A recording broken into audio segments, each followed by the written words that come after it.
우리 찬양 하나 먼저 들어볼까요? 아시는 분들은 따라해도 좋겠는데요.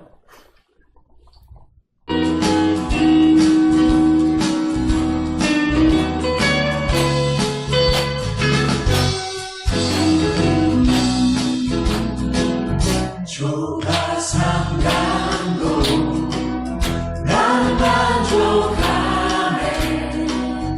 값진 재물도 내게 없지만 내게 주어진 한나라에 가면 내게 황금과 금만인데 내게는 하늘 저 위에 집이 있네.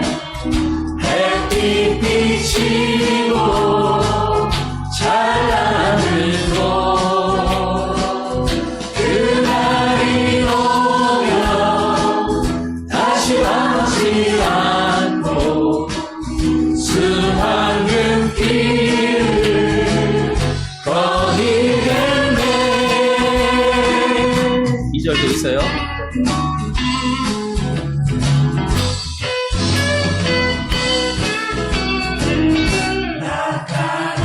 나가내도 외롭지 않네. 전국길 가니 실망 없다네.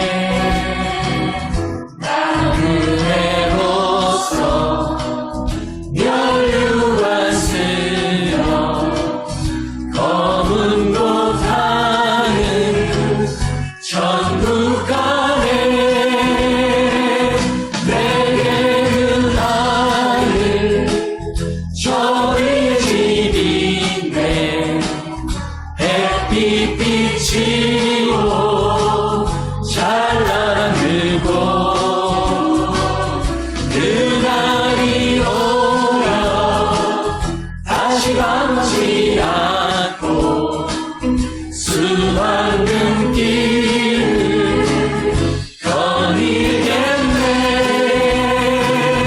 내게는 하늘 저 위에 집이 있네. 햇빛 비치고 찬란한 그곳 그날이 오면 다시 맘먹지 않고 수많은 길을 거닐겠네. 수많은 길을 거닐겠네. 수많은 길을 거닐겠네. 네, 이런 찬양인데 옛날에 많이 불렀던 찬양이죠? 안 불렀어요? 아, 제가 훨씬 연식이 오래됐나? 네, 제가 중고등학교 때 정말 많이 불렀던 찬양이거든요. 요즘은 잘 안 불러요. 왜 잘 안 부를까? 뭐 옛날 노래라서 좀 촌스럽나? 여러분은 이 찬양을 어떻게 생각하십니까? 이 찬양 보면 자, 그 노랫말을 하나씩 뜯어볼까요? 먼저 맨 앞에 뭐라고 되어 있죠? 만족하네. 또 값진 재물도 내겐 없지만. 이 노랫말 어떤 생각이 듭니까? 마음에 드세요? 네.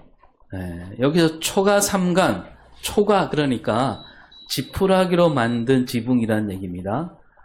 그 다음에 삼간은 뭘까요? 삼간. 칠. 삼간. 방이 세 칸이란 뜻일까요? 그게 아니고 옛날에 일간이 뭐냐면 일간이 한 3평 정도 크기가 일간이에요. 삼간이가 몇 평입니까? 9평이에요. 그러니까 이 초가 지붕에다가 9평짜리 집, 부엌까지 다 해서 9평이에요. 옛날에는 뭐 아이들도 많잖아요. 적어도 셋은 낳는데 9평에 한 대여섯 식구가 사는 집이란 얘기지요. 그야말로 어떤 집이에요? 아주 좁아 터진 집이지요. 근데 이런 집만 있어도 나는 어떻게 한다? 만족한다 그럽니다. 여러분 지금 어떤 집에 살고 있습니까? 초가 3간입니까? 50평. 예. 뭐 그보다 훨씬 몇 배 더 큰 집에 살지요? 예, 만족합니까? 예, 만족하지 않는 것 같아요. 또 거기에다가 값진 재물도 내겐 없지만 집도 크지 않고 좁은데 재물도 없다 그럽니다. 근데도 나는 만족한다. 요즘 세상에 이런 사람이 있을까요? 뭐 예수를 믿지 않는 사람은 뭐 말할 것도 없고 믿는 사람이라 할지라도 이런 사람은 글쎄요, 제가 볼 땐 없는 것 같습니다. 이제 그 다음에 이제 뭐라고 돼 있냐면 비좁고 작은 집이고 재물도 없는데 나는 만족한다. 어째서 만족할 수 있느냐? 뭐예요? 하늘나라에 가면 순황금길을 거닐겠네. 그러니까 이 땅에서는 집도 변변치 않고 재물도 없지만 앞으로 하늘나라에 가면 거기서 순황금길을 거닐게 될 터이니 그래서 나는 만족한다 이거잖아요. 진짜 옛날에는 그런 신앙이었습니다. 살아서는 힘겹지만 나중에 하늘나라에 가면 거기서 순황금길만 걸으리라. 그런 소망으로 내가 지금 이 땅을 견디며 살겠다라는 그런 노래였고 그런 신앙이었습니다. 뭐 2절도 한번 읽어볼까요? 시작. 나를 가난하다 외롭다 말하여 천국길 가니 실망 없다네. 이 세상 수고 모두 끝난 후에 저처 천국 가서 멸류관 쓰리. 예, 뭐 이 땅에서는 가난하고 외롭고 쓸쓸하지만 천국길로 가게 되면 견딜 수 있다. 저 천국에 가면 뭐가 기다리고 있다? 멸류관이 기다리고 있다. 그거죠. 그럼 이제 후렴에서는 뭐라고 되어 있습니까? 시작. 내게는 하늘 저의 집이네. 영원한 기쁨 넘치는 그곳. 언젠가 내가 저 천국에 이르러 주님과 함께 거닐겠네. 예. 내 집은 어디에 있다고요? 저 하늘에 있다. 거기서 영원한 기쁨 가운데 살리라. 거기서 주님과 함께 거닌다. 그렇게 노래합니다. 그러니까 이 찬양은요, 이 땅이 아니라 나중에 죽어서 가는 저 천국만을 바라보겠다. 그런 신앙을 노래하고 있습니다. 이 땅에는 소망이 있다 없다? 이 땅에서는 없다. 이 땅에 사는 삶은 그저 스쳐 지나가는 나그네와 같은 그런 삶이다 이거죠. 이 찬양으로 그 당시 많은 사람이 이 어려움 가운데 잘 견디고 그랬습니다. 그리고 그 시대는요, 가만히 보면 아무리 힘써봐야 크게 달라지지 않는 그런 시대였지 않습니까? 정말 그 말 그대로 뼈 빠지게 일해도 오늘보다 내일이 더 나아지리라 그런 소망을 가질 수 없는 그런 시대였습니다. 그래서 누가복음 16장에 거지 나사로 이야기가 나올 때 나사로가 죽을 때까지 거지로 살았지만 죽은 다음에 아브라함 품에 안겼다. 그런 말씀을 붙잡으면서 야, 천국에 가면 얼마나 좋을까. 그런 신앙으로 버티고 또 버텼지요. 그렇게 보면 이 찬양도 나름대로 많은 역할을 했다라고 할 수가 있겠습니다. 참 좋은 찬양이라고 할 수 있겠지요. 하지만 한 번 더 보면 이 찬양에 담긴 신앙, 그 신앙이 다 옳다라고 하기에는 모자란 구석이 많습니다. 여러분, 우리 기독교 신앙은요, 죽어서 가는 저 천국만을 바라보는 신앙이 아닙니다. 죽은 다음에 맞이하게 될 좋은 세상, 그것만 바라보는 신앙이 아니라는 거죠. 천국 소망만 있으면 오늘 여기에 사는 삶은 뭐 어떻게 돼도 괜찮다. 그런 생각 안에 우리 기독교 신앙이 다 담을 수 없는 거지요. 우리 기독교 신앙은 어디까지나 오늘 여기서 어떻게 사느냐, 그 물음을 늘 마음에 갖고 살아야 되는 것이 우리 기독교 신앙이에요. 죽은 다음에 이루어진 천국, 그건 틀림없이 있어요. 그런데 그 천국 삶은 누구한테 맡기고? 하나님께 맡기는 거예요. 믿음으로 맡기는 거죠. 그리고 우리는 뭘 해야 되느냐? 이 땅에서 하나님 나라를 어떻게 이루느냐? 이 땅에서 하나님 뜻을 어떻게 펼치느냐? 이런 마음가짐으로 사는 것이 곧 우리 기독교 신앙이라고 할 때 이 찬양이 우리 기독교 신앙을 다 담을 수 없다라는 얘기입니다. 또 이 찬양이요, 천국 소망을 노래하고 있는데 여기서 짚고 넘어가야 할 대목이 두 군데 있습니다. 먼저 천국에 가서 무슨 길을 걷는다고요? 그냥 황금도 아니고 순황금길. 요즘 황금 값이 비싸죠? 네. 천국에는 그 황금으로 가득하다. 길바닥도 황금으로 돼 있다 그거죠. 뭐 그렇게 말하는 사람들이 옛날에 많았어요. 아니 왜 그 자기가 천국 갔다 왔다 그러면서 어떤 사람은 책을 쓰기도 하고 또 어떤 사람은 그걸로 막 간증 집회 여기저기 다니면서 뭐라고 외칩니까? 다들 하나같이 이 말은 비슷해요. 천국에 갔더니 눈에 보이는 게 모든 게 황금이더라. 네. 뭐 집도 황금, 뭡니까? 뭐 먹는 그릇도 다 황금이고, 네. 그야말로 황금 수저만 있고, 그죠? 그러니까 길도 황금이다. 이 찬양은 마찬가지로 천국에는 모든 길마다 순황금으로 되어 있다. 번쩍번쩍 황금이다. 라고 하는데 정말 그럴까요? 여러분 황금이 좋기는 하잖아요. 뭐 우리는 또 비싸기도 하고 또 보기에도 멋있고 그러나 어디까지나 황금은요 지금 이 땅에서나 귀하고 아름다운 보석이죠. 우리가 살아가는 이 세상에서는 황금이 정말 비싸고 좋은 보석인데 천국에서는 어떨까요? 나중에 우리가 죽어서 가는 천국 거기에서도 야 황금이 가장 비싼 보석일까요? 천국에는 뭐 비싸고 싸고 그런 게 있을까요? 하나님도 황금을 좋아하실까요? 어디까지나 이 땅에 사는 우리 생각일 뿐이에요. 그러니까 천국에 갔다 왔다고 하는데 자기 생각을 갖고 갔다 온 겁니다. 정말 갔다 왔는지 뭐 우리는 알 수가 없지만 이 땅의 가치관을 갖고 갔다 온 겁니다. 여기서도 황금이 좋으니까 천국에도 황금이 좋겠지. 하나는 알고 둘은 모르는 거죠. 또 하나 이제 여기서 이 찬양에서 천국에 가면 주님과 함께 거닌다 그럽니다. 아니 그러면 이 땅에서는 주님이 함께 하시지 않습니까? 하나님 말씀에 틀림없이 말씀하잖아요. 내가 세상 끝날까지 너희와 항상 함께 하겠다라고 하셨잖아요. 죽은 다음에만 함께 하는 것이 아니라 지금 여기서도 함께 하신다라고 말씀하고 있습니다.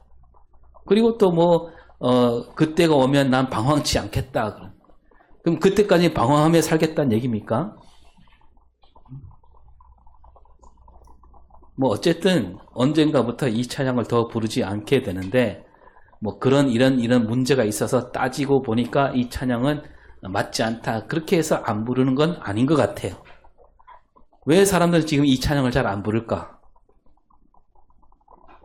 사람들은 이제 저 천국 소망보다는 이 땅에서 소망을 이루기를 바라는 마음, 그게 더 컸기 때문이 아닌가. 천국에서만 황금길을 걷겠다 이게 아니라 이 땅에서도 황금길을 걸으면 어떨까? 이 땅에서도 황금길을 걸을 수도 있겠구나. 그런 마음이 생긴 거예요. 그리고 진짜로 여기저기서 보니까 진짜로 저 사람이 황금길을 걷게 되네? 그걸 본 겁니다. 그럼 나도 어쩌면 좀만 잘하면 나도 이 땅에서 황금길을 걸을 수도 있겠구나. 값진 재물도 손에 넣을 수 있겠구나. 그러니까 초가 삼간이 눈에 들어올 리가 없는 거지요. 9평짜리 뭐 결코 만족할 수 없는 겁니다. 적어도 30평은 돼야죠. 방마다 화장실이 있는 그런 집을 꿈꾸고 또 그런 집을 다녀보기도 하고 그런 집에 사는 사람도 만나고 있고 그래서 하나님께서 그런 복을 주시리라 그렇게 굳게 믿는 그 믿음이 이런 찬양을 더 부르지 않게 만드는 것 아닌가. 뭐 누군가 나는 뭐 30평은 아니고 한 20평만 있어도 좋겠다 그러면 뭐라고 얘기하냐면 아이고 믿음이 그렇게 적어서 뭐에 쓰겠냐. 이 땅에서도 부자, 천국에 가서도 부자 그런 마음이니까 초가 삼간이란 말은 이제 아무도 쓰지 않아요. 사람들은 가난이란 말을 좋아하지 않잖아요. 그러나 오늘 우리 예수님은 딱 잘라 말씀하십니다. 20절을 볼까요? 이 가난한 자는 복이 있나니 하나님의 나라가 너희 것임이요. 예수님이 틀림없이 이렇게 말씀하셨습니다. 가난한 사람에게 뭐가 있다? 복이 있다. 근데 이 말씀을 들었을 때 여러분 어떤지 모르겠지만 사람들은 어떻게 받아들일까요? 이 말씀을 듣자마자 바로 크게 아멘 할까요? 아멘이라는 말이 나오긴 하지만 좀 자신이 없지 않나요? 그래서 이 말씀을 곧이곧대로 새기지 않아요. 이 말씀 안에 무슨 속뜻이 있겠지 하면서 이 말씀과 더불어 저 마태복음 말씀을 또 올립니다. 마태복음 5장 3절에 뭐라고 되어 있습니까? 심령이 가난한 자는 복이 있나니 천국이 그들의 것임이요. 예. 그래. 예수님 말씀은 그냥 가난한 사람이 아니고 심령이 가난한 사람, 마음이 가난한 사람이 복이 있다 하셨지. 그러면 그렇지. 가난이 복이란 얘기는 아니구나. 그래서 가난하게 믿기보다는 부자로 믿고 싶다는 생각. 예수 믿으면 부자가 되리라. 이런 믿음. 그런 믿음으로 이런 구절도 보고 있지 않은가. 여러분은 어떻게 생각하십니까? 이 누가복음 말씀 가난한 사람은 복이 있다라고 하셨을 때 이 말씀 앞에 빠진 게 있다. 심령이, 마음이 그 말을 넣어야 여러분 마음이 편할까요? 누가복음을 쓴 누가가 어쩌다가 이 말을 빠뜨렸을까요? 그럴 리가 없지요. 누가는 꼼꼼한 사람이에요. 이 누가복음 말씀은 예수님이 하신 말씀은 그대로 옮겨 놓은 말씀이고 마태복음에 나온 말씀도 예수님이 하신 말씀인데 그러니까 이 누가는 이 말씀도 이대로 예수님이 똑똑히 말씀하셨다라고 얘기하고 있습니다. 그러니까 이 말씀과 마태복음에 나온 그 말씀이 똑같은 말씀은 아니라고 얘기하고 있는 거예요. 이 두 가지가 비슷하기는 합니다. 마태복음이나 누가복음이나 제자들을 12제자를 부르신 다음에 주신 말씀이기도 하고요. 이 말씀 앞에 막 여러 병든 사람을 고치신 일도 있습니다. 그런데 마태복음에서는 5장 1절에 어떻게 되어 있냐면 같이 보겠습니다. 그래서 무리를 보시고 산에 올라가 앉으시니 제자들이 나아온지라. 자, 예수님이 무리를 보시고 어디로 가셨어요? 산에 올라가 앉으셔서 그 다음에 제자들이 나왔고 그런 다음에 말씀하십니다. 그 말씀이 심령이 가난한 자는 복이 있나니 이렇게 말씀하십니다. 자, 그러면 누가복음 비슷한 말씀 누가복음에서 뭐라고 하느냐? 예수님이 오늘 말씀 읽은 앞에 보면 산에 올라가셨어요. 먼저 올라가서 기도하시고 오늘 새벽에 우리가 잠깐 살펴보았는데 거기서 기도하시면서 제자들을 모으십니다. 그런 다음에 17절을 볼까요? 그래서 그들과 함께 내려오사 평지에 서시니 그 제자의 많은 무리와 예수의 말씀도 듣고 병고침을 받으려고 유대 사방과 예루살렘과 두로와 시담의 해안으로부터 온 많은 백성도 있더라. 자, 여기서 보니까 예수님이 그들과 함께 어떻게 했다고요? 내려오셨습니다. 내려오셔서 산이 아니라 어디에서? 평지에 서서 말씀하십니다. 근데 이걸 갖고 우리가 이렇게 말하기도 하지요. 예수님이 그 작은 동산에 계셨는데 마태에는 이제 유대인들에 주는 복음서니까 유대인들이 좀 더 쉽게 알아들을 수 있도록 그 동산이지만 굳이 산이라고 했다. 모세가 시내산에서 율법을 받았듯이 예수님도 산에서 말씀하셨다. 이렇게 얘기해야 유대인들이 좀 더 가깝게 들을 수 있으니까, 더 귀를 기울일 수 있으니까 그렇게 썼다는 것이고, 누가는 이 책을 유대인에게 주는 책이 아니라 누가복음 1장의 1절에 보면 데오빌로라는 사람에게 주는 책이잖아요. 이방인이에요. 그래서 굳이 산이라고 할 까닭이 없어서 누가는 평지라고 했다 말하기도 하지만, 그러나 우리가 꼼꼼히 살펴보니까 이 구절에 틀림없이 뭐라고 되어 있냐면 그들과 함께 내려오셨다 그럽니다. 내려오셨어요. 누가가 보기에는 거기가 산이 아니에요. 작은 동산도 아닙니다. 평지입니다. 그러니까 그리고 마태복음에서는 사람들 무리를 보시고 올라가셨다 그랬잖아요. 사람들과 좀 거리를 두었다는 그런 뜻이 있고, 오늘 누가복음에 보면 많은 사람과 함께 섞여 있을 때 주신 말씀이에요. 그러니까 이 누가복음에서 가난한 자가 복이 있다라고 했을 때 누가가 실수로 혹은 그냥 어떤 뜻이 있어서 심령이 또는 마음이란 말을 빠뜨렸다라고 할 수 없다는 거예요. 누가복음은 예수님이 하신 말씀을 꼼꼼하게 그대로 옮겨 적은 말씀인 거죠. 그래서 우리는 이 말씀을 있는 그대로 받아들여야 되는 겁니다. 가난한 사람은 복이 있다. 예수님이 틀림없이 이렇게 말씀하셨다라고 받아들여야 되고요. 자, 그런 의미에서 다시 한번 읽어보겠습니다. 20절.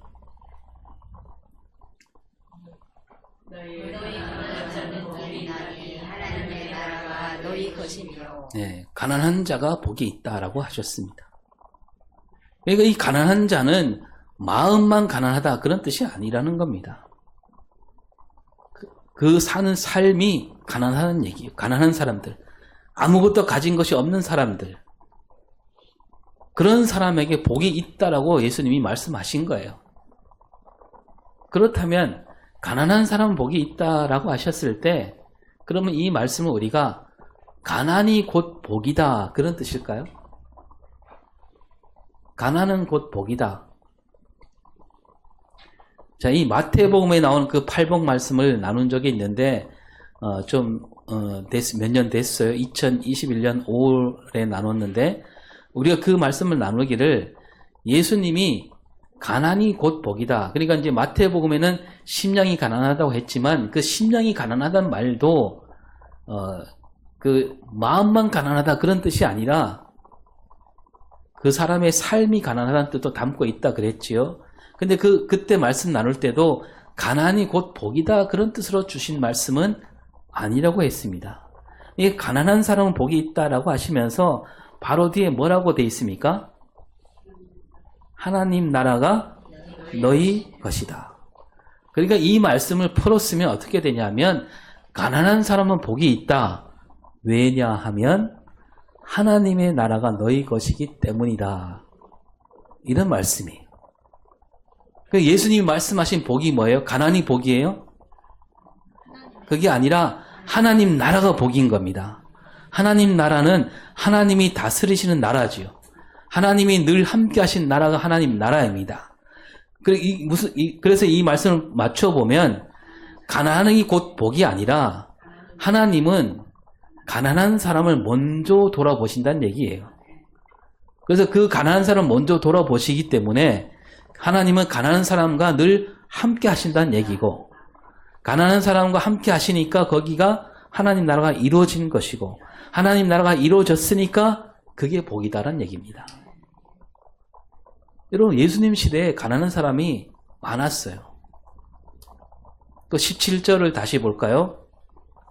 그 제자의 많은 무리와 예수의 말씀도 듣고 병고침을 받으려고 유대 사방과 예루살렘과 두로와 시돈의 해안으로부터 온 많은 백성도 있더라. 예, 많은 사람이 여기저기서 많은 사람이 예수님께 왔습니다. 근데 우리가 복음서를 읽어보면 알겠지만 이 사람들 다 하나같이 힘겹게 사는 사람들이라고 되어 있습니다. 하루하루 버티기 힘든 사람들이죠. 그래서 보리떡 5개와 물고기 2마리로 5,000명을 먹이신 이 일이요.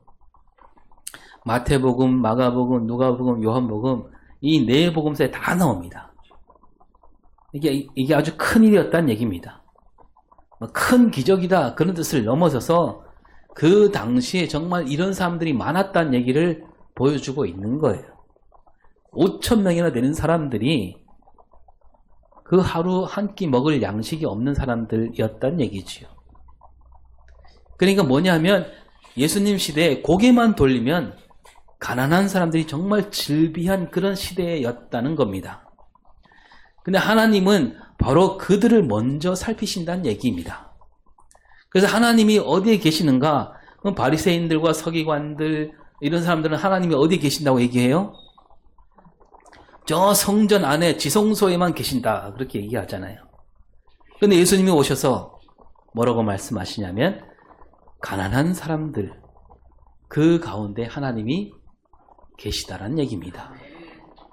그런 뜻으로 예수님이 가난한 사람에게 복이 있다라고 하신 거예요. 이 마태복음 25장에 예수님이 마지막 때를 말씀하시잖아요. 거기에 양과 염소 비유가 나오지요.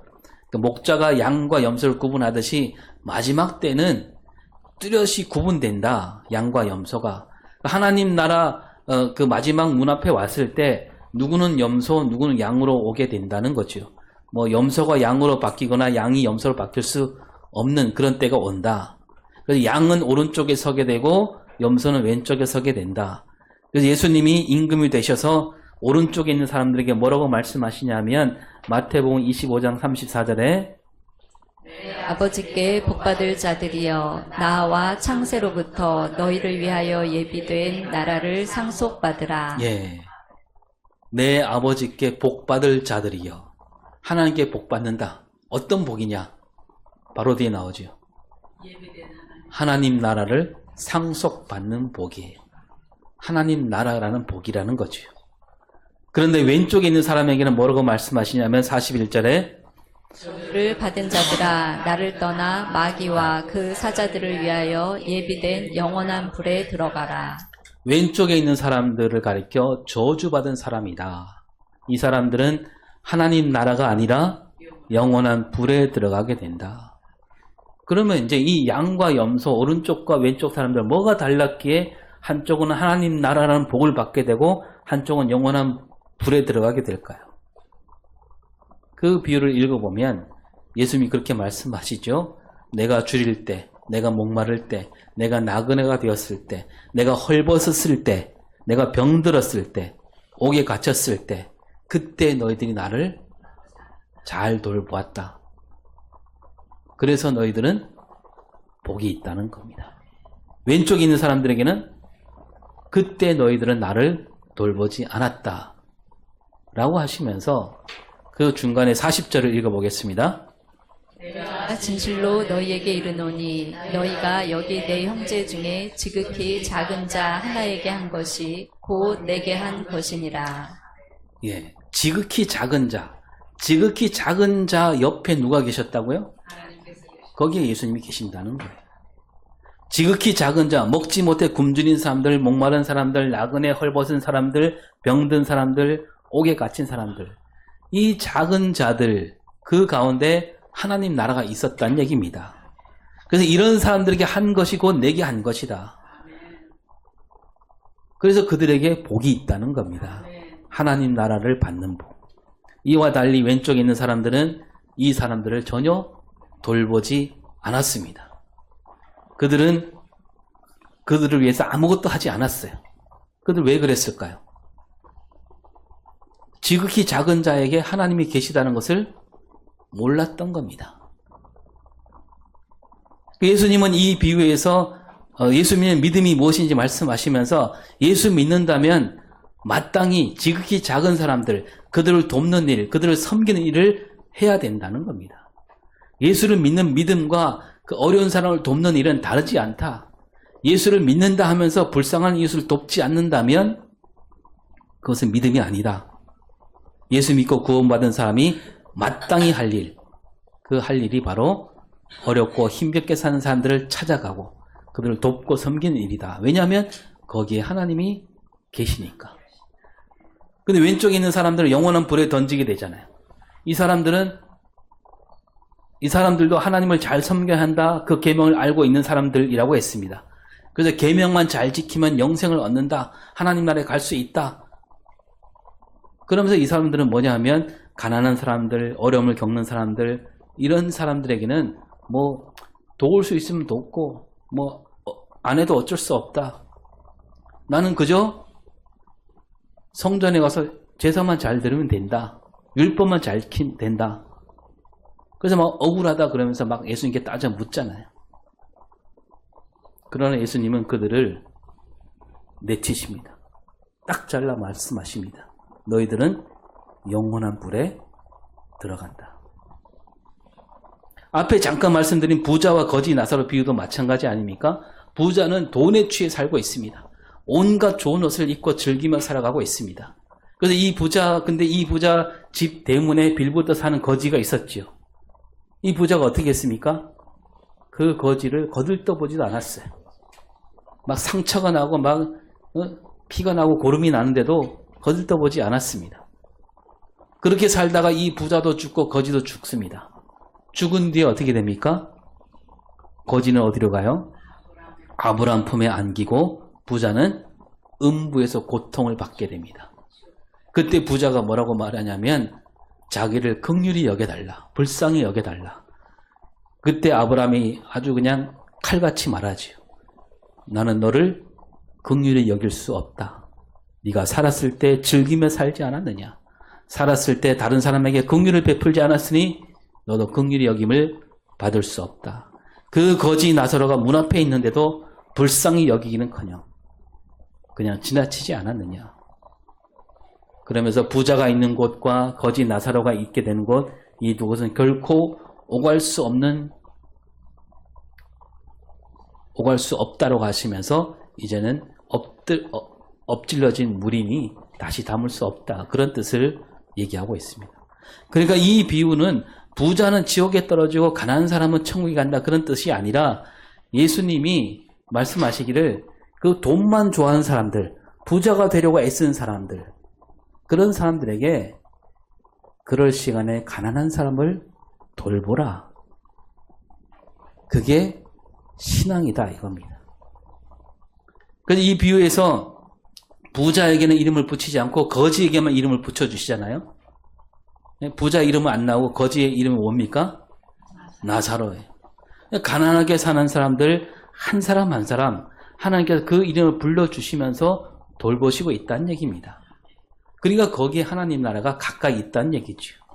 가난하게 사는 사람들 바로 그 곁에 하나님이 계시고 거기에서 하나님 나라가 이루어진다.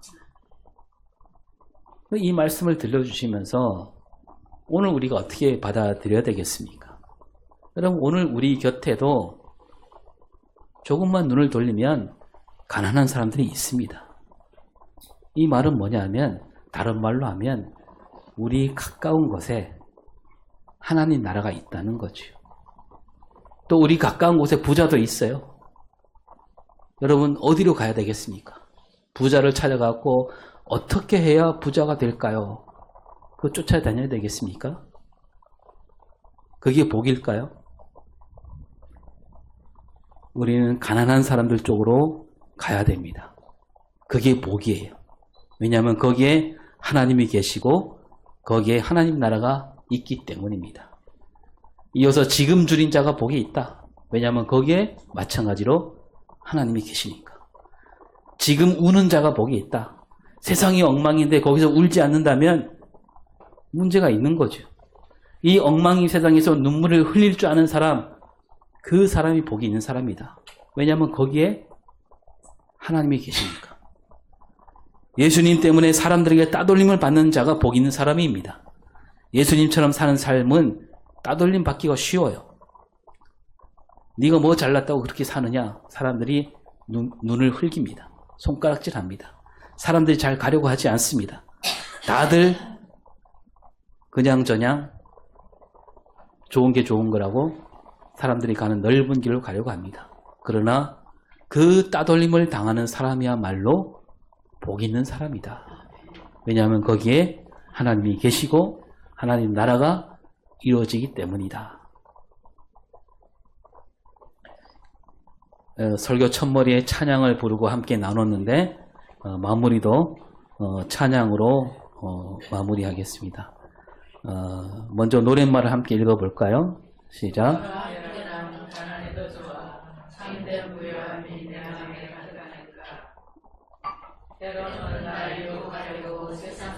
몰아쳐와도 나는 결코 잊을 수 없어 자비로운 주의 음성을.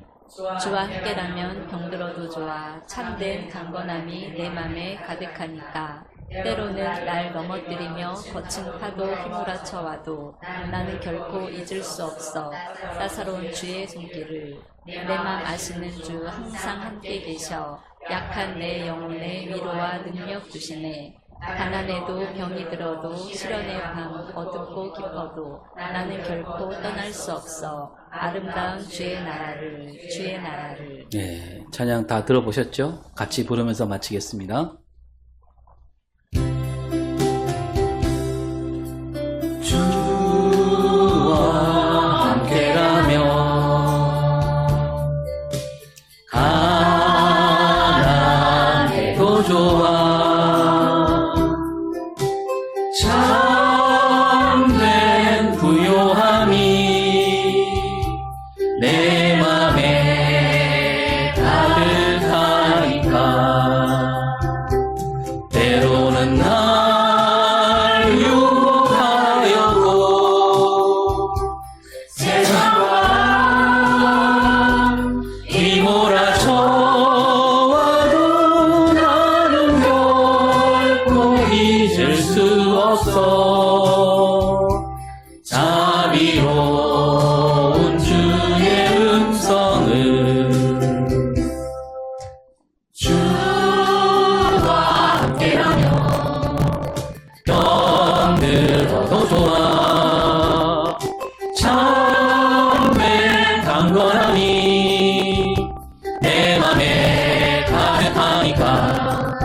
때로는 날 넘어뜨리려 거친 파도 휘몰아쳐와도 나는 결코 놓을 수 없어 따사로운 주의 손길을.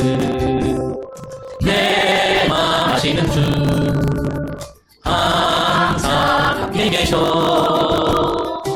약한 내 영혼에 위로와 능력 주시네. 가난해도 병이 들어도 시련의 밤 어둡고 깊어도 나는 결코 떠날 수 없어 아름다운 주의 나라는.